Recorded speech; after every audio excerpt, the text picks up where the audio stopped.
Bismillahirrahmanirrahim. Assalamualaikum warahmatullahi wabarakatuh.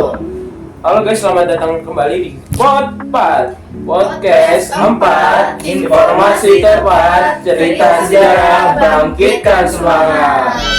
Nah, Podpad adalah tempat di mana kita berkumpul membahas suatu perjalanan bangsa Indonesia pada saat itu. Nah, di episode kali ini kita akan membahas suatu organisasi yaitu yang ada di Indonesia, yaitu Parindra. Nah, sebelum saya memulai, kalian pernah dengar gak sih Parindra itu apa? Pernah dengar kan? Tapi Parindra sendiri ini adalah partai Indonesia Raya yang berdiri pada zaman penjajahan Belanda. Nah, tujuannya jelas untuk mempersatukan bangsa Indonesia untuk memperebutkan kemerdekaan. Nah, ini dia penggabungan antara semangat jiwa nasionalisme dan strategi politik untuk memperebutkan kemerdekaan pada zaman itu. Terus latar belakang dari Parindra itu apa, Via? Oh, kalian masih nggak tahu untuk latar belakang ini? Untuk latar belakang sendiri, Parindra ini berdiri pada tanggal 24 Desember 1935 di Surabaya, tepatnya di Kota Pahlawan. Nah, ini merupakan penggabungan dari dua organisasi, yaitu Budi Utomo dan Persatuan Bangsa Indonesia atau PBI. Tujuannya jelas, untuk memperkuat persatuan bangsa dan memperjuangkan kemerdekaan yang lebih teratur dan terencana. Mereka sadar kalau kemerdekaan nggak bisa melulu pakai emosi, tapi harus lewat strategi politik dan diplomasi. Wow, ternyata gitu ya latar belakang dari organisasi Parindra ini, Yan. Cukup kompleks juga ya ternyata. Tapi kamu dari tadi nggak nyebutin tokoh-tokoh dari organisasi Parindra ini, Yan. Aku tahu. Jadi di balik organisasi ini dia dikenal sebagai Dr. Sutomo dan juga dikenal sebagai pendiri Budi Utomo. Dan beliau juga tokoh utama yang sekaligus penggagas dari berdirinya Parindra. Setelah Dr. Sutomo meninggal pada tahun 1938, kepemimpinan beliau digantikan dan diteruskan oleh Suroso dan beberapa tokoh lainnya seperti Rabi Kusno Jokro Sujoso dan Raden Mas Surtono. Ada banyak kan? Wah, ternyata banyak banget ya tokoh-tokohnya. Berarti ada banyak tokoh yang bersemangat untuk berjuang lewat jalur politik. Betul. Tapi perjuangan mereka bekerja sama dengan pemerintahan kolonial Belanda loh. Serius? Iya, tapi bukan berarti tunduk sama Belanda. Jadi Parindra termasuk organisasi yang kooperatif, yang berarti mereka bekerja sama bersama kolonial Belanda dan masuk ke dalam sistem untuk memperjuangkan dari dalam.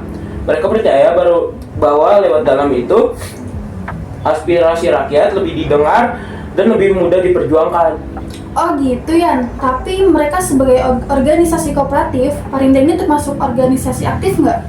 Jangan salah sangka dulu ya, Salsa. Meskipun sebagai organisasi kooperatif, Parindra ini aktif dalam Volksraad, yaitu semacam Dewan Perwakilan Rakyat bentukan Belanda. Lewat lembaga itu, para anggota Parindra menyuarakan berbagai usulan yang ada, dari pendidikan, ekonomi, sampai pemerintahan. Mereka juga sering menggunakan jalur hukum dan administrasi buat melawan kebijakan kolonial yang merugikan masyarakat Indonesia sendiri. Wah, berarti mereka menyuarakan berbagai usulan untuk kemajuan rakyatnya ya?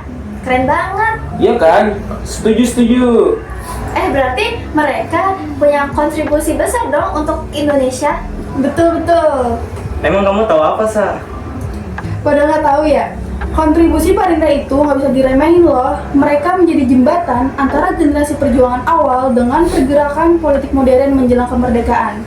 Selain itu, Parindra juga mendorong lahirnya semangat nasionalisme terdidik, di mana rakyat mulai sadar pentingnya kesatuan bangsa dan perjuangan lewat jalur diplomasi.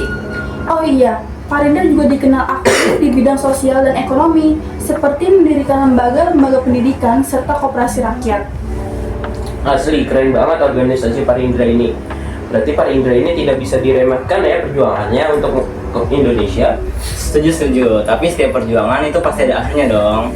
Jadi gimana nasib akhir organisasi itu, Fit? Nah, jadi ketika Jepang datang ke Indonesia tahun 1942, organisasi politik termasuk Parindra dibubarkan oleh pemerintahan militer Jepang. Nah, namun semangat dan ide-idenya perjuangan Parindra itu tidak hilang begitu saja. Banyak yang dari anggotanya ikut berperan dalam perjuangan kemerdekaan tahun 1945. Wah, cukup sedih ya. Tapi perjuangan mereka nggak sia-sia loh. Ya, iya betul. Oh iya, sebelum podcast ini berakhir, aku mau kasih fun fact nih tentang Parindra. Apa tuh Vin? Kasih tahu dong, kita penasaran banget nih. Oke. Kalian tahu nggak sih, Parindra termasuk partai pertama yang punya koran resmi sendiri buat menyebarkan ide-ide nasionalisme ke masyarakat. Namun, selain itu, nama Indonesia Raya yang dipakai sebagai nama partai sebenarnya juga terinspirasi dari lagu kebangsaan kita, sama-sama mengandung semangat besar dan untuk persatuan dan kebangkitan bangsa. Wow, unik banget ya. Ternyata nama Partai Indonesia Raya itu terinspirasi dari lagu kebangsaan kita sendiri. Iya, baru tahu deh. Unik banget ya. Tapi koran resminya itu apa sih? Aku tahu.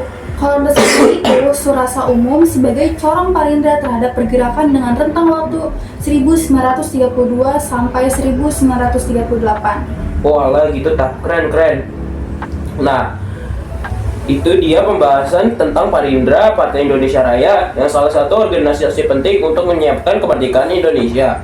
Semoga setelah kalian menonton video ini, kalian makin paham bagaimana perjuangan Parindra pada saat itu untuk merebutkan kemerdekaan kita.